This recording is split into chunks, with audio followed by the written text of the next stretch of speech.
Welcome to the Capitalist Corner. I'm Michael Liebowitz, and hopefully Mark will be joining us shortly. So I've been going over a couple of the stories that I sent to Mark. Let me see if I can't get this here off of my screen because I want to get to the comments. Okay. So we got greetings and salutations from Greg Lewis and Robert Naser with some very kind words. So one of the stories that I sent to Mark and read, I think, over the weekend was a Reason magazine story. And here Mark is, and he can take over. Mark. What's up, dude? All right, you got to take over. Wow, you are so precise with your time. You don't wait for me at all. I didn't know. I texted you. You didn't respond. I don't know. Maybe you're filming. I was trying to get my computer online, baby. That's the way. My computer takes a while to catch up to your texts, unfortunately. You might be some big Hollywood thing you're doing. I don't know. No. I would warn you in advance. What were you doing? So what? I was going to get into one of the articles that I sent you that had to do with the government not the government is asking that FBI agents not have to verify that they're at the right address before they raid a home. Yeah, go ahead. Continue. I will be a fly on the wall while you continue. Okay, so this was a Reason magazine story, and let me just find it here so I make sure that I've got it right. So the headline here from Reason magazine is that the government argues it's too much to ask the FBI to check the address before blowing up a home. The Department of Justice told the Supreme Court there were policy trade-offs that an officer makes in determining if he should take one more extra precaution to make sure he's at the right house. So one more extra precaution. Isn't the whole idea that you have to be at the right home? I mean, it just seems. Well, I think Gorsuch asked this question for someone who claimed that it put the FBI agents at extra risk to go out and actually check the address to confirm that they are at the right house. Yeah, so Gorsuch says you might look at the address of the house before you knock down the door, to which the government lawyer says yes. And as the district court found that 52A, that sort of decision is filled with policy trade-offs because checking the house, Gorsuch interrupts and says, really? And then Liu is the government lawyer, says number at the end of the driveway means exposing the agents to potential lines of fire from the windows. And Gorsuch says, how about making sure you're on the right street? Is that, asking too much? I can't even believe that somebody would make this argument with a straight face, that you don't have to make sure you're at the right house before you enter, before you turn somebody's life upside down, before you scare somebody that may be armed and pulls a gun and then you kill that person, right? I don't know what is going on, but it seems more and more the government is becoming more brazen in the manner and the rights they think they can violate. But not only that, the public seems to be more and more receptive to it and okay with it. This is not freaking okay. That the government of the United States is arguing that it doesn't have to make sure it's at the right place before they unleash the goddamn SWAT team. This is absurd. Yeah, not only unleash the SWAT team, but we have to discuss exactly what that means. Placing explosives at the door, taking the door off the hinges, raiding your house with armed men in the middle of the night, and then breaking into your room where you're likely sleeping, and then handcuffing you, zip tying you, putting a gun to your head, and then waiting to find out from the superiors if they've done the right thing or not. This is how people have gotten killed in the past, thinking that, whoever is breaking and entering into their home is an actual invader, which in fact they are, especially if they're at the wrong place. There was a statistic that I remember reading somewhere where they talk about these police home invasions going up exponentially with the war on drugs, where these kinds of things were quite rare before America decided to throw itself into the anti-drug market. And since then, they've become relatively routine with tens of thousands of these things going on every single year. Now, this simply should not be happening. This is not what the police of a free society do. This is what police in a police state do. And you'd think with all the GPS that we have now, with all the technology we have that can land you. Look, we used GPS when I was doing a short film in Germany to find a particular tree that I had written about. It was a totally fictional tree, but one of our location scouts was able to find it on satellite imagery, and then we were able to get the coordinates through GPS to find the exact tree in the middle of a German forest. Now, if we could do that as complete and total amateurs, the government of the United States can figure out that they're at the right home, that they're probably illegally raiding anyway because of bad drug laws. There's this assumption, and we see it in the case of this Garcia guy who was wrongly deported to El Salvador. Hey, wait a minute. He was a bad guy. That's my point, right? His life, he did bad things. So people come out and say, yes, he's a gang member, he's a wife abuser, this and that. None of that's been proven. Those are assertions made by the government. But there's a tendency that people have to assume that if the police say so, it must be true. So much so that in a criminal trial where a police officer testifies, the jury is instructed that they are not to just automatically take the word because it's a police officer. When I personally went to trial, and listen, I have nothing against police. My boss, one of my closest friends, is a retired police officer, right? And there's plenty of police officers that were very good to me when I was growing up. Nothing against them, but the idea that they can do no wrong or that they're telling the truth always. When I went to trial, the police officer got on the stand and said that when they arrested me, he put a pile of quarters on the table and told me, go ahead, call your lawyer. It never happened. I mean, it's almost 30 years later. I have no reason to lie about it. I was guilty. I did the time. But the cop nonetheless lied without any hesitation. Didn't just lie in case of somebody said to him, hey, did this happen? He fabricated a story. And by the way, the story was irrelevant. He doesn't have to give me quarters to call my lawyer. It was like 1, 2 in the morning. I couldn't have called even if I wanted to. So it was just BS. Like, why lie? But I've seen that happen. And the idea that these cops are going to tell the truth about raiding a house, it's just absurd. And now they want to take it further back. And not the regular police. This is the FBI. But they don't have to even guarantee they're at the right house. Come on.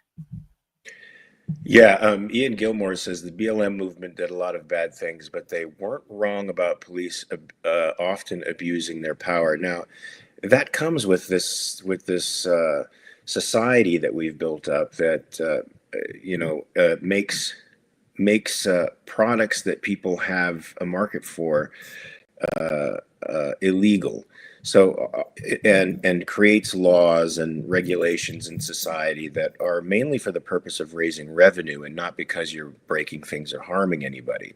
So once you start building a police state in that manner, and usually I would think that's very intense rhetoric to say we were in a police state, but we in a sense are, when every movement we make is regulated by the government, and the police can somehow enforce laws against totally voluntary exchanges between people, and arrest them for totally voluntary exchanges.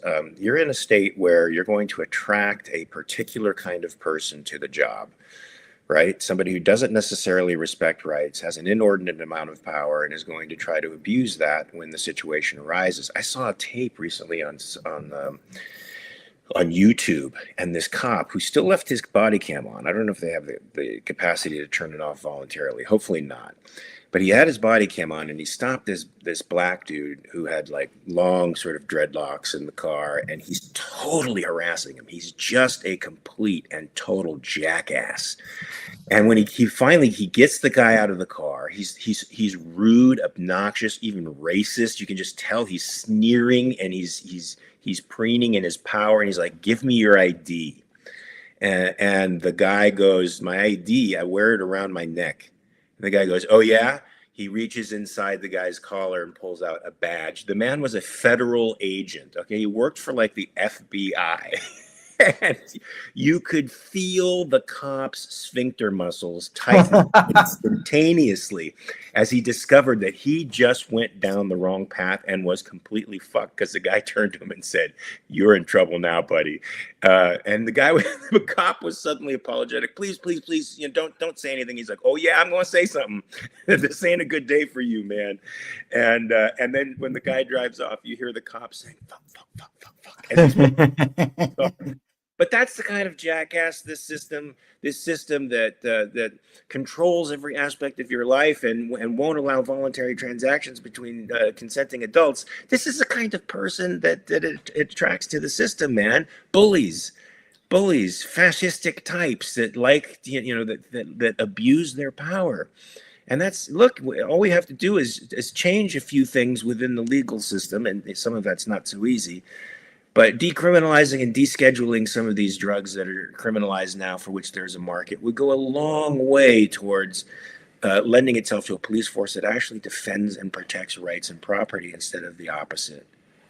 You said deschedule. That might be a good time to talk about the partnership that the American Capitalist Party has with the Deschedule Earth people. Yeah, that's right, folks. We have a partnership with Deschedule Earth. They are trying to deschedule cannabis, so that it become a market commodity again. And it's not just for smoking and getting high, folks. Hemp has a lot of practical uses. One of the most interesting ones that I heard was for building materials, because hemp is uniquely fire resistant. And if that isn't applicable to rebuilding the Pacific Palisades from the wildfires we get from terrible state management of the forests, then I don't know what is. This is an endorsement for hemp.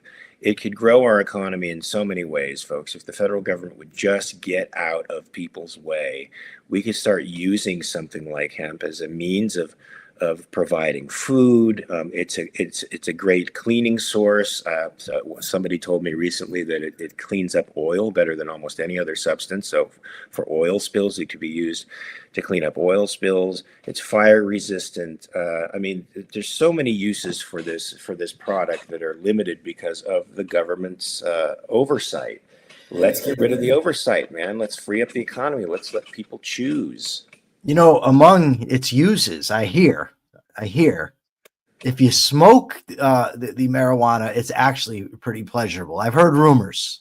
Just saying. The marijuana cigarette, if you smoke the pot and it has some beneficial effects, so they say. I've heard this. Yes, I've heard this. Cancer patients who are going through chemotherapy use cannabis to reinvigorate their appetites and to deal with pain. Certainly THC has had very positive effects for dealing with pain and anxiety. So, hey man, there's lots of things, and I don't even smoke the stuff. I don't use the stuff really. But it's a commodity that people want. It's a commodity that they use for health benefits, and if there are those who use it for recreational benefits, fine. It's your body. You are a sovereign being, and you should have the right to put in your body what you choose. And so let's get the government out of the drug enforcement business, because that's predominantly what drives these house raids, isn't it? I mean, Drugs, it predominantly drives it is the quote unquote drug trade, and they're going over to a drug trafficker's house, or somebody who might have an ounce of cocaine in their house, and they go in there and they bust up the place and then seize all their assets. So yeah, and by the way, if they raid your house and don't find anything, your house is still torn apart, right? It's not like they have to apologize or put the place back together or anything. Your house is wrecked when these people go in it. So there's a lot here. You know what I mean? Have to say sorry. Do they? No, I was just joking. I was just thinking about the irony of the cops, after they've completely trashed your house and caused probably tens of thousands of dollars worth of damage, walking out and saying, "Sorry, guy." It's sort of the reverse of what happened in The Big Lebowski, when we pissed on his rug and then got really mad at him because he's the wrong Lebowski. So instead of apologizing for his rug, we're like, "Fuck you, man." Yes. But anyway, that's what they do. They piss on your rug and then they're like, "Okay, sorry, we made a mistake." No, man, you made more than a mistake. You screwed my life up. So now you owe me. But there is a law that was modified in 1973. If at first you could not sue the federal government for these kinds of mistakes. Now the modification enables this to go straight to the Supreme Court, where they can adjudicate this case and perhaps put the kibosh on some of these terrible, egregious overreaches of the police state. So what do you got next for us over there, Mark? Well, this is what I'm looking for. It's an article in the Epoch Times where Trump has announced to reduce prescription drug prices. So here's the deal, folks. Americans get shafted by the social welfare states around the world. Basically, those states negotiate wholesale prices with drug companies, so they get drugs for well below their market value.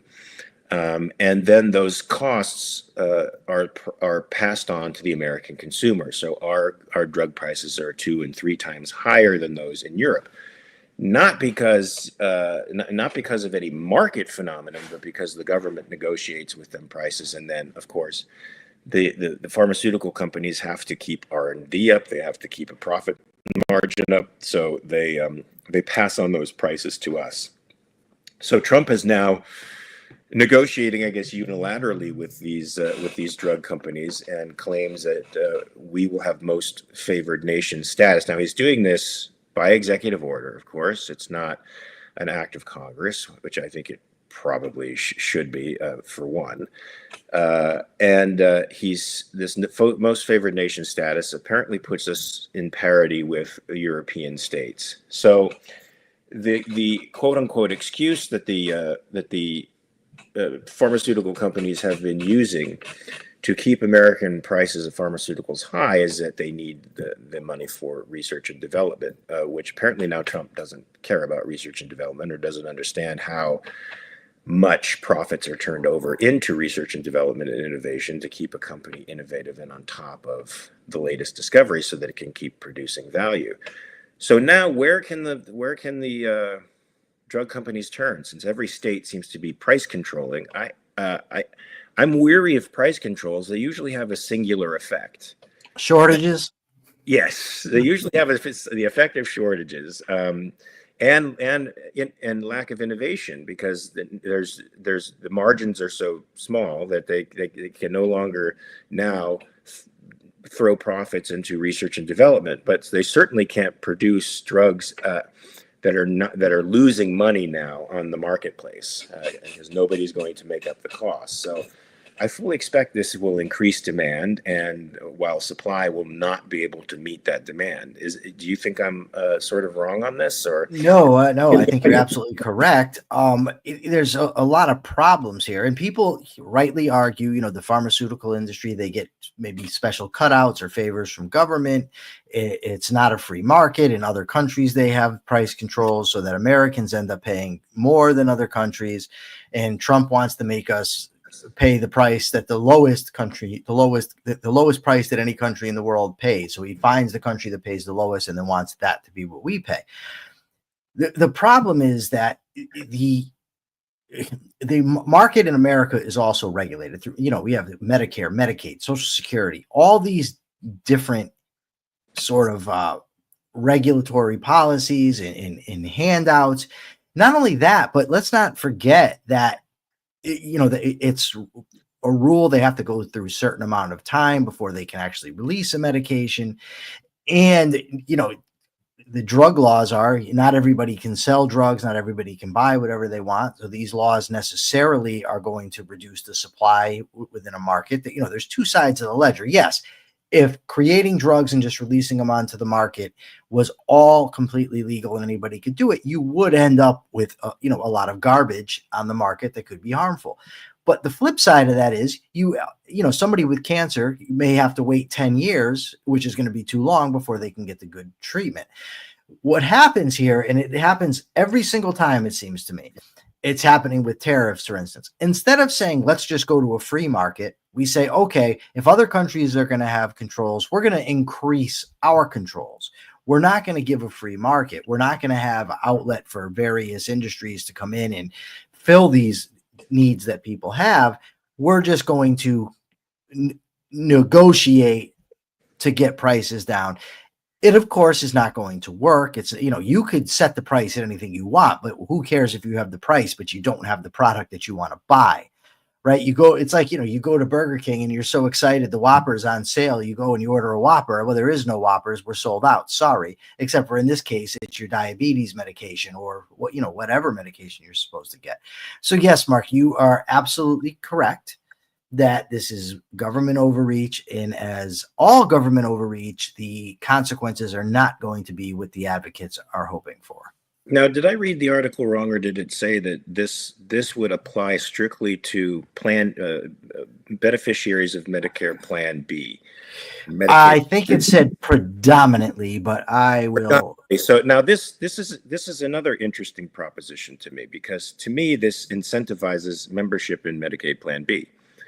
To me, this is going to incentivize people to gravitate to a program that they are actually trying to cut, and of necessity have to cut, because it's one of the drivers of our inflation. It's one of the drivers of our deficit.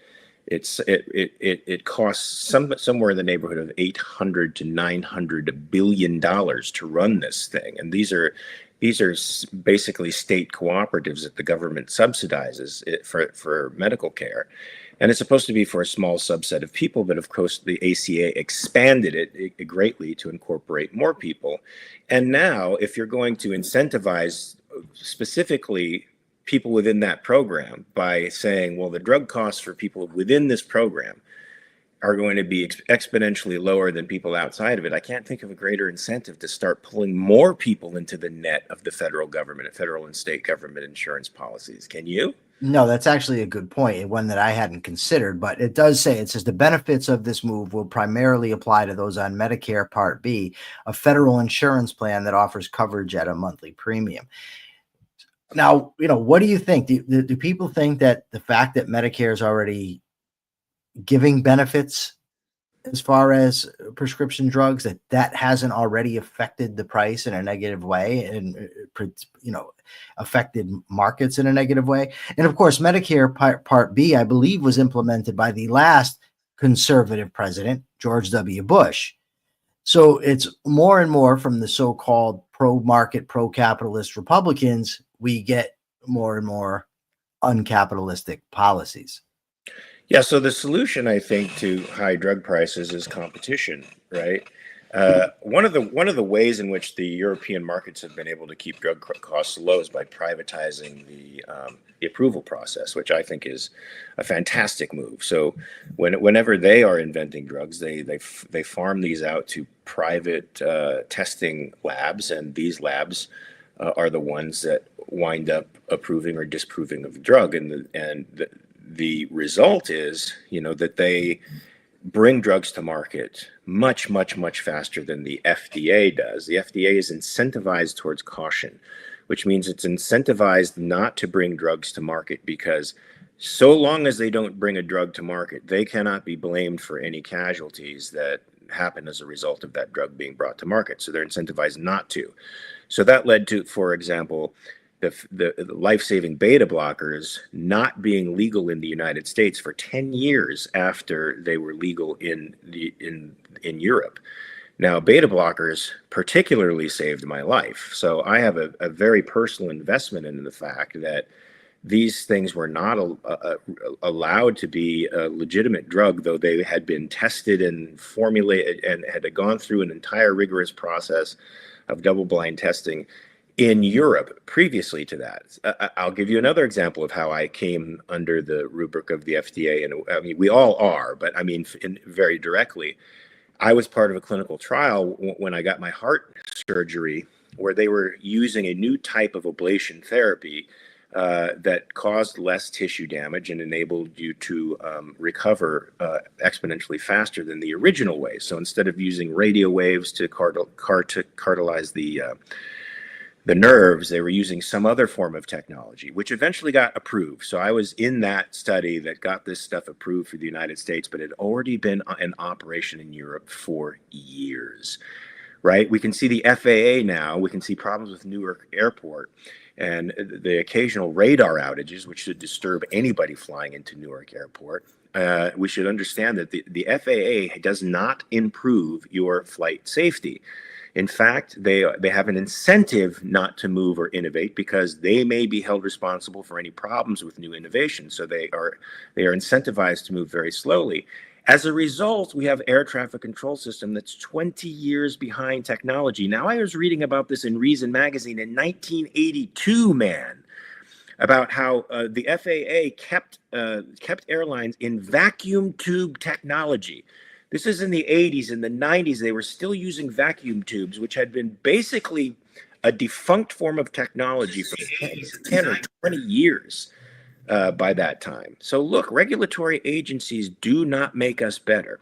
And they make us worse. They create regulatory capture and they entrench zombie corporations in our world. So how do you make drug prices cheaper? You don't control them at the federal level. You don't force price controls on industries. You allow for an open market. That's what you allow for. You allow for competition to come up in the world and challenge, quote unquote, big pharma. And better labs will be able to do that without government restraining the market and giving these companies extra privileges, legal privileges. They can't hold on to market share. And they can't make prices an arbitrary phenomenon. The prices have to reflect supply and demand. And the only way we're going to be able to do that is by freeing up the market, folks. A free market in pharmaceuticals is what we need. Absolutely. And it can't hurt to hit the like button because we're at a serious deficit here. It was just pointed out in the chat. So hit the like button, ladies and gentlemen. Somebody pointed it out in the chat. Yes. Cat Sterling said, who forgot to like the damn video? Come on, guys. Yeah. Come on, guys. I mean, if people in the chat are noticing it, that means the world can notice it. And we need as many likes as possible. We need to build an audience of receptive human beings to liberty.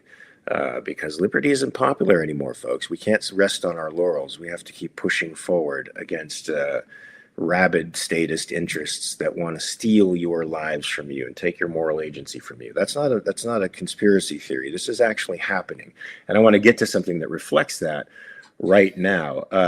So this one is from ABC News, so consider the source, of course, but it's certainly terrifying, and given the personality of the individual they're talking about, I think it's probably true. Oh, I've seen the video. It's true.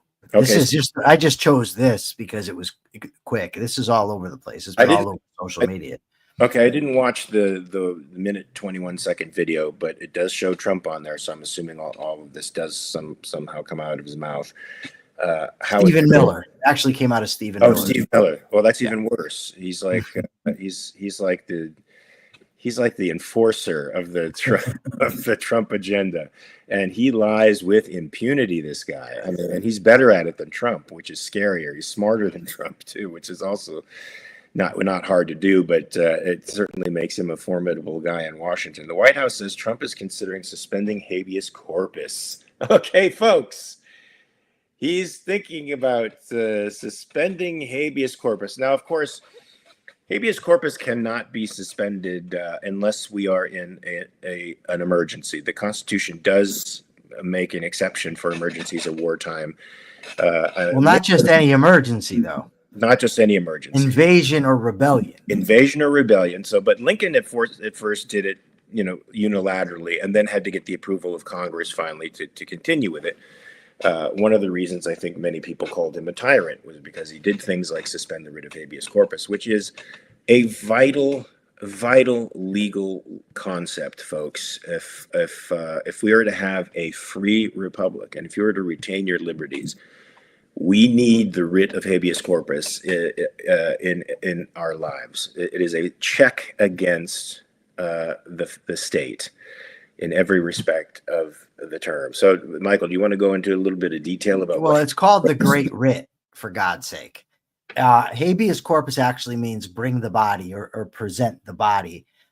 when somebody wants to challenge their detainment as unlawful, they can file a habeas corpus and they have to be brought before a judge. Trump wants to suspend this. Now, this is when people have been using the word invasion. There's a reason that this word is used over and over and over again. Now, some people just use it cavalierly, but the point is that the clause in the Constitution refers to invasion. It's similar with the Alien and Sedition Act. If we're I forget the exact language, but basically if we're at war, if we're being, we're under attack, that sort of thing. So when you use terms of war like invasion, right, that will justify, constitutionally anyways, practices that otherwise would not be. And you're absolutely right. The clause concerning the suspension of habeas corpus occurs in Section 1 of the United States Constitution, Article 1 of the United States Constitution. I know what you meant. Yeah, but that is where we have congressional authority, legislative authority, right? Executive authority is in Article 2. So this would be the domain of Congress, not the president. Yet, according to Stephen Miller, they are considering suspending it depending on what judges do. So if judges make rulings that the White House doesn't like, they're going to suspend. James says Article 1, Section 9. Thanks, James. They're going to suspend the Great Writ. And I saw somebody on social media says, yeah, only for illegal aliens. No, dumbass. Not only for a select group of people. If you're going to allow the government, in this case, the executive, to illegally suspend habeas corpus, it's going to affect more than them. And by the way, the only people that generally are bringing habeas corpus are people who are claiming they were wrongfully arrested. But in the minds of these people, all the government has to do is make an accusation, and voila, you're guilty.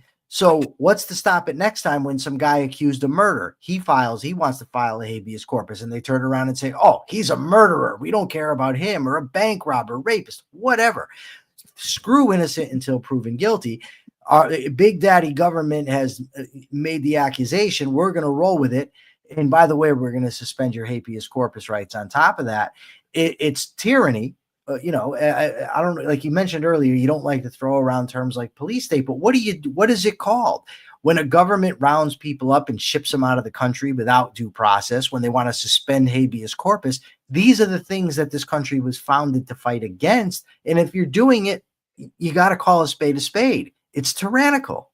At the very least, it opens up a window by which tyranny can enter. Right. There's no brakes that can be put on it once you get rid of these things. So it's scary. It should scare people. And for you people out there who think, well, it's not going to affect me. I'm not an immigrant. I'm not an illegal alien. Yes, it will. It will affect you. That's the way these things work. That's the way they happen. I mean, I would just refer to the tax system for anybody who thinks that once the government violates a principle of restraining itself, that it will not extend to the general population. The income tax was sold to the American people as a tax on the richest 1% to 3%.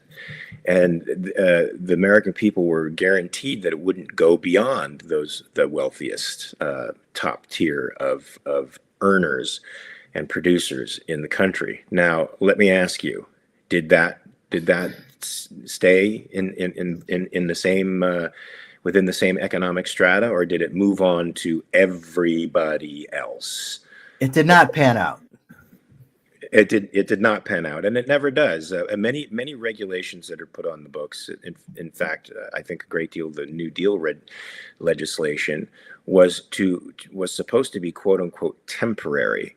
But I think even a doofus like Franklin Delano Roosevelt understood that once he creates a system of patronage politics, and once he makes states dependent on federal largesse, it becomes very difficult to take that dependency away. And he knew that. That's why so many congressmen try to pass laws like the ACA, because they know once they pass the ACA, it doesn't matter what administration comes afterwards. It says they want to get rid of it. It's going to be exceptionally difficult to to de-legislate that Affordable Care Act. Orwellian named Affordable Care Act. You know, the other day I was listening to talk radio, and the host was talking about how politicians are liars. The same host then turned around and said that Garcia is a rapist and a criminal and a gang member, not a rapist, a gang member and a wife beater, all this stuff. Information that he got from where? The government. And that's what this reminds me of, is the same people who say that they don't trust government, which has been conservatives my whole life, right? That you got to be skeptical of government, are now going to trust the government to suspend habeas corpus, and that they'll only use it against illegal immigrants, which is bad enough, by the way. I mean, I'm not trying to minimize the effect or the tyranny involved in using it against people that you're claiming are illegal. Even if they turn out to be illegal, it's still tyranny.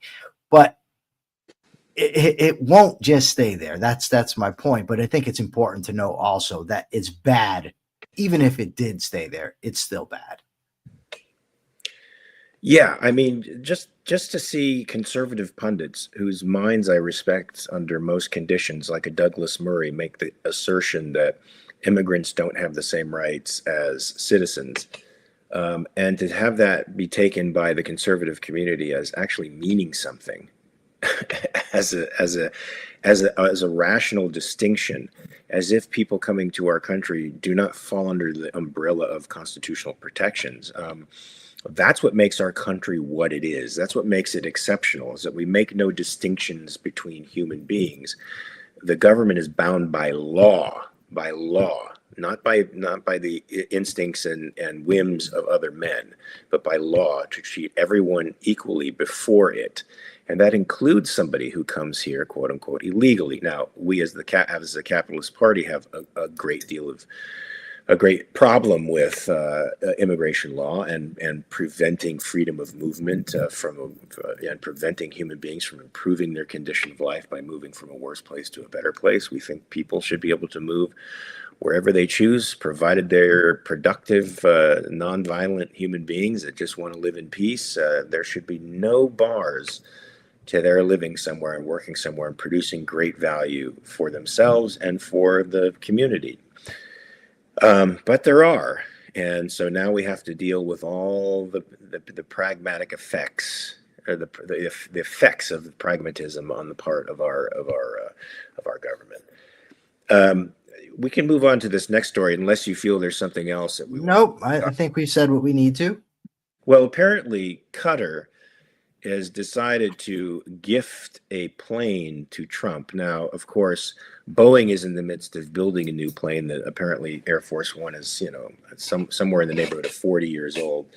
So it's a little younger than me, but Boeing has had some issues with building a new plane. And Qatar has decided, well, hey, we got this flying palace.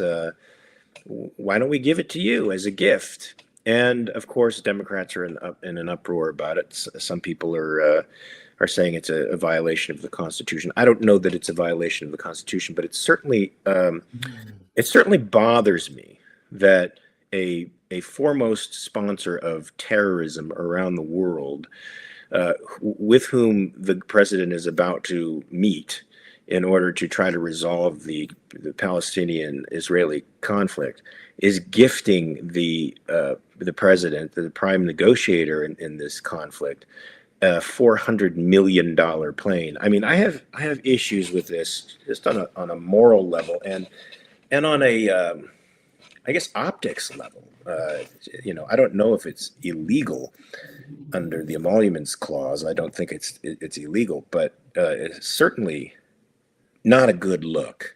And then the president has justified it with, hey, they're giving me a free plane. Okay.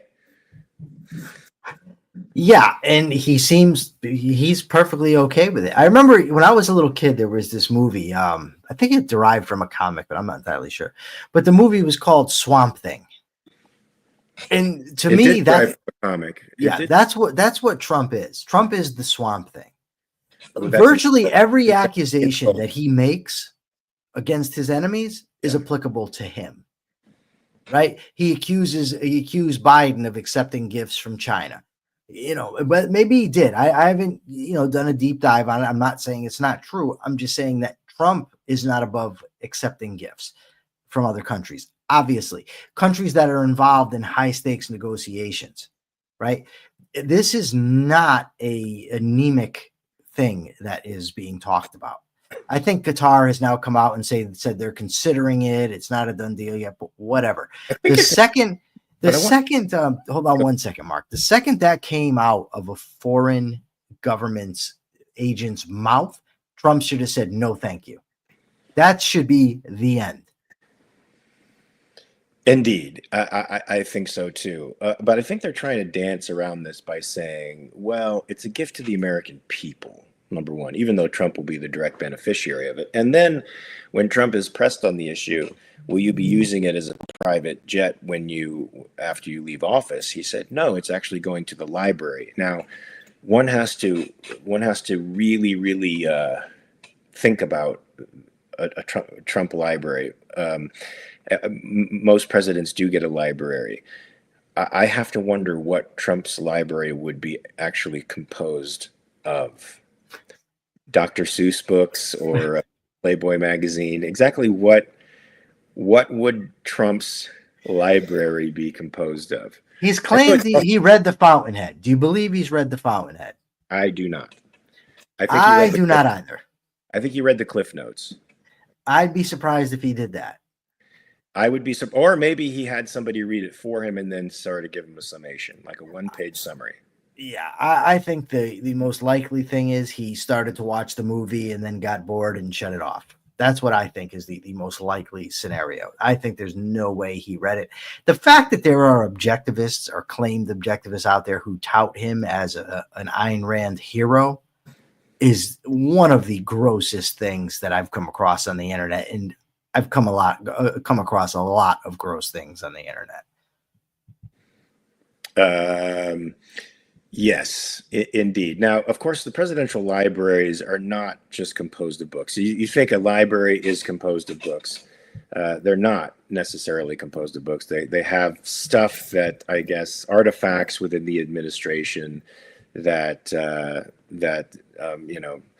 for people to look at. I know that I went to the Lyndon Johnson presidential library when I was in Austin, Texas, and they have a mock-up of the Oval Office, the way it was when Lyndon Johnson had it. Like, he had telephones everywhere, and he had multiple TV screens so he could watch news on every station, and he used to like to call people on the telephone, even when he was on the toilet, and work over legislation with people.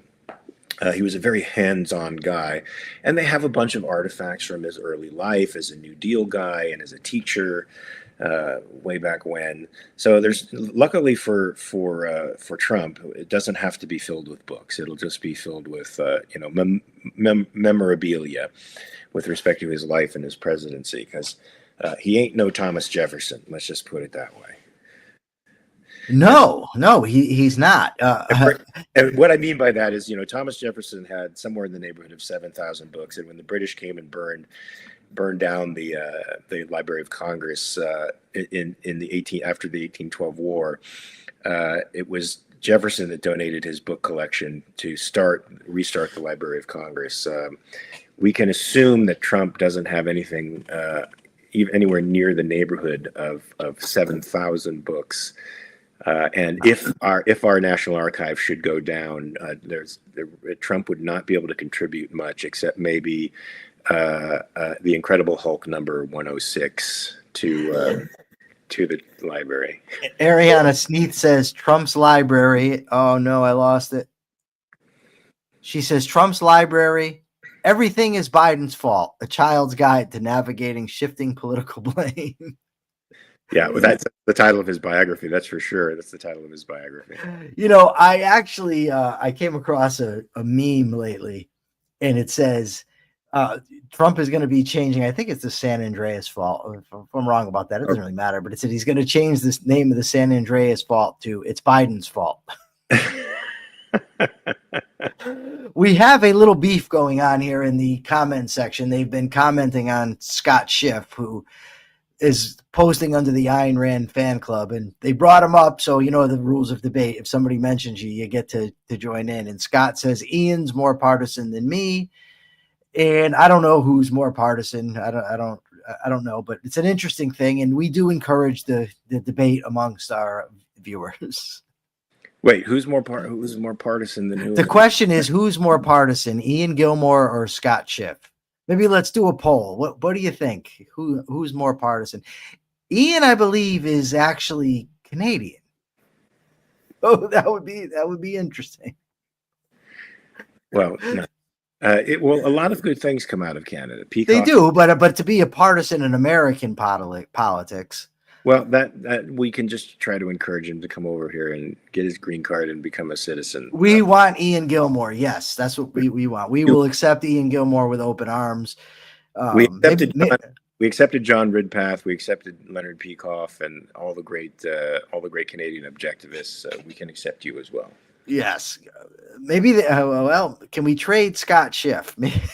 Maybe we can trade Scott Schiff for Ian Gilmore.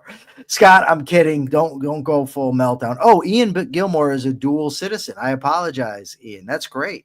Dual citizen. All right. How did Scott lose all credibility? That's what Akira is saying. Leave it alone, Scott. You lost all credibility, and it doesn't matter if he's more partisan or not. There's an argument going on here that I'm not familiar with. I am well aware with the whole thing, and I've never seen Ian Gilmore being partisan in the sense of he picks a party. That's the inherent problem. And I'll give you an example. In 2000, I supported George W. Bush. In 2004, I supported George W. Bush. In 2008, I supported John McCain. In 2012, I supported Ron Paul in the primary, but then when Romney got the nomination, I supported Romney. In 2016, I wanted to see Rand Paul get the nomination. He didn't, so I supported Ted Cruz. He didn't get the nomination. Trump did. I refused to support Trump. And because of that, people tell me I'm a leftist. Because the one Republican that I would not support is the guy who now wants to put price controls on medication, the guy who wants to suspend habeas corpus, the guy who puts tariffs all over the place. I'm now a leftist because that's the guy that I won't. And he wants to raise the taxes on the rich, which could. And now he's saying that he's going to raise the taxes on the rich. Now, Ian says he's voted for Republicans, Democrats, and Libertarians, but never for Trump. Yeah, that's the thing. Being opposed to Trump is not being a leftist. A stronger argument can be made that voting for Trump is a leftist. I'm going to put that out there. Certainly, he's no opponent of state power and growing state power, provided he's the guy pulling the levers. So I have to. He's the take the guns and give due process guy. Yeah, that's very left. That's very left. Yeah, so the populace. So he's appealing to, he's trying to appeal to that democratic element of society that the Democrats love. They're the ones who love to call us a democracy. Just so you know, Mark, just to make you familiar, the guy that I debated on here about Trump, whether he's a good man or a good president, that is Scott's partner. Oh, okay. On the Ayn Rand fan club. Okay. By the way, kudos for debating that fake Christian philosopher. I was wondering why it was so short. I had to go dig through so much just to find that because I've posted so much since then. It's unavailable. I had to go find it on his. The only reason I did is because he was bringing it up in the chat. So I said, okay, well, let's let people view it for themselves. And so that's what I did. He did not do well. But of course they never know that. Foundation for Economic Education is now talking about the deal that America is striking with the UK. It says 9 years after Brexit, the UK and US strike a deal with just a few catches. Do you remember what some of those catches are? There was the automobiles are going to go untariffed up to 100,000 of them. I think that was one of them. And ultimately the tariff on British goods is going to go up. So America is going to be taxing its citizens more while the British are going to be taxing its citizens less. Notice the Freudian slip. And Trump, of course, is going to say this is victory. Yeah. I mean, it's sort of at the end of the article. They say the figure showing the general level of tariffs is UK will impose on US will fall from 5.1% to 1.8%. So overall, that is sort of victory for the United States, while the general level of tariffs the United States will impose on the UK goes up from 3.4% to 10%. See, I don't even like the language, Mark, because it's not a tariff on the UK. It's a tariff on Americans who are bringing in goods from the UK. Yes, this is true, and I like that you expressed it that way. Yes, the tariffs are a tax against us. They're a tax against. They're not only a tax against the consumer, but the producer and the people who need to import those goods and that become capital goods for more production in the United States. The person who wrote this article goes on, I think, in this article to explain what a proper free trade scenario would look like, and it's exactly what we have been describing the entire time. I have said you don't have to dominate other countries to be the best. You don't need the big stick to beat countries over the head in order to dominate them. If you want to be the most economically dominant country on earth, you need only be the freest. It will be a result, and it's an unintended result of being the freest. So we at the American Capitalist Party stand for bringing tariffs down to zero. Now, the fact that other countries will maintain tariffs, that's a little bit painful for us, but a lot more painful for them. And eventually they could possibly be incentivized to drop those tariffs to reduce the pain to their own citizenry, because that's what it's about. Instead of just increasing pain for everybody involved and dislocating economies the way Trump is doing in his dick measuring contest with Xi Jinping. Just drop tariffs to zero, and that becomes an incentive. You drop corporate tax rates to zero, and that becomes an incentive. If you want to bring business back to the United States, it doesn't have to be manufacturing. I mean, somehow these folks are still lost in the 19th century and think that physical labor somehow is employment. Well, look, people in Vietnam are 100% employed, but that doesn't mean that they're a prosperous country. And so we have to start seeing that, well, bringing business back is great. And whatever that business may look like. I mean, we've been a service economy for decades upon decades upon decades, and that's not a loss. It's been making us richer. And outsourcing labor to countries that have only human capital as human beings as capital, it means that their lives are being enriched as a result as well. Because for the first time in their lives, they have an opportunity to work a job and make oftentimes several times more than they would make if that opportunity were not present. I mean, one of the reasons China got lifted out of poverty and is responsible now, that uplift is responsible for 75% of the people being lifted out of poverty, was because they went to markets. They dropped Maoism, and they went to markets, and they allowed people to start working, and and people would come from 1,000 miles for the opportunity to work a job that you or I may not consider very good, but to them it was the difference between economic rungs and the ability to move up. What did you want to say? You look like you wanted to say something. I have a few. I'm paying attention to you, and I'm paying attention to the chat. We're just going to dispense with the idea that this is an Ayn Rand fan club. So Scott Schiff says, we've been subsidizing Europe's defense and medicine for generations. That's fine. But what I would like to know is, how do tariffs and price controls solve that? If you want to cut foreign aid, I'm all for it. If you want to even drop out of NATO, I'm open to that. But I'm very open to leaving the UN. But tariffs and price controls on medication does not fix the problems of subsidizing Europe's defense or subsidizing their medicine. Those are not the solutions. The other thing is, Kat Sterling mentioned that she would like us to talk about some good news. I actually have some. Okay. So two very good news stories. The first one is I've got a episode of The Rational Egoist out right now. It's on YouTube, Spotify, or wherever you get your podcast, where I interviewed a psychologist, and the subject is it's embracing change in order to grow. And we talked about a lot of things, including addiction, that have to do with personal growth. So that's good news. The other good news is about a year ago, my very good personal friend, my mentor, the talk show host, Todd Feinberg, he had his show here in Connecticut.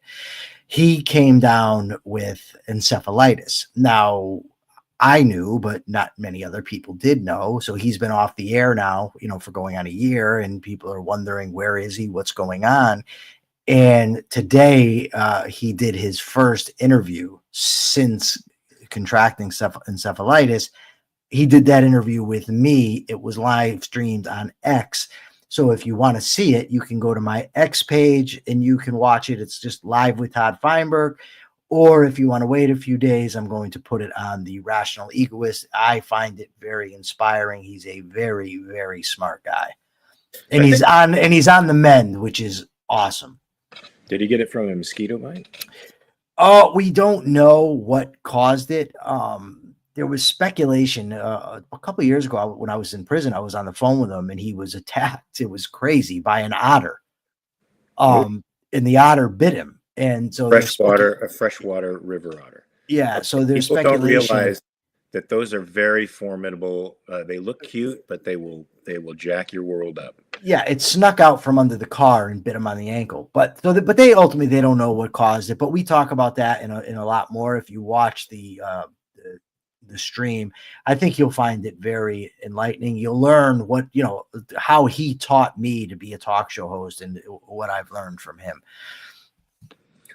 That's awesome. I think what we should do is a little segment each time we talk that focuses exclusively on good news. I mean, I always think that because we offer capitalist solutions to problems like these price controls, for example, or problems with the tariff solutions that the Trump administration is coming up with. Those solutions tend to be like 2.5 seconds of 5 or 10 minute diatribe about the bad news. So maybe we should have always conclude with something very positive so that people sense that we're moving in the right direction, because we don't want people to think that the sky is falling, even though it's sort of starting to creak a little bit. We want capitalists to go forward optimistic about the future, not pessimistic about the future. Awesome. Thanks, Scott. Scott Schiff actually said he's glad Todd is getting better. Thanks, Scott. Scott has actually been on the Todd Feinberg show. I arranged it. Interesting, given that we're on opposite ends of a lot of issues. But Scott actually was the person that discovered me, for lack of a better word. When I first came out of prison, he saw me posting and he reached out to me and asked me to come on his show. And in return, I said, you should go on the Todd Feinberg show. And so he says he's glad Todd's getting better. That's great. Is it my turn to do the It is your turn. of the day? You're not getting out of it. It's your turn. Awesome. Scott says we were all Brandon fans. I am absolutely a fan of the work of Nathaniel Brandon. Personally, but his work's phenomenal. We'll have to talk about my year experience with him as my therapist one day. Yes, we can do that as well. That would be a good hour show one day, maybe. So my capitalist thought of the day is this. We are pro-capitalists.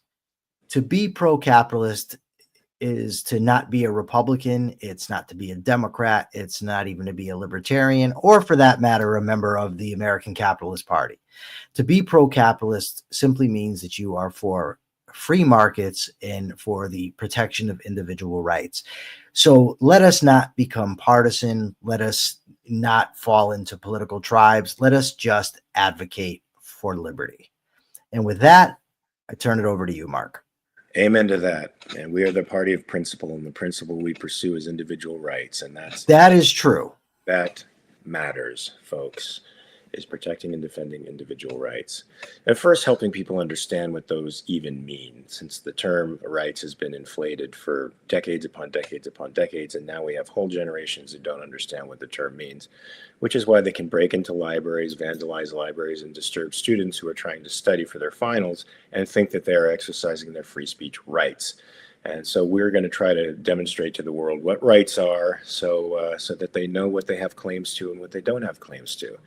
Until that time, folks, so we'll be here same bat time, same bat place tomorrow, 9 a.m. Pacific, 12 p.m. Eastern time, right here. You're going to find me, Mark Pellegrino. You can follow me on Mark R. Pellegrino at X. I'm sort of restraining my use on there over the next couple of days, but we can talk. I like discussing ideas, sometimes to the detriment of the fandom, just because they're like, will this guy shut up? But no, if we're talking about ideas, I like talking about ideas.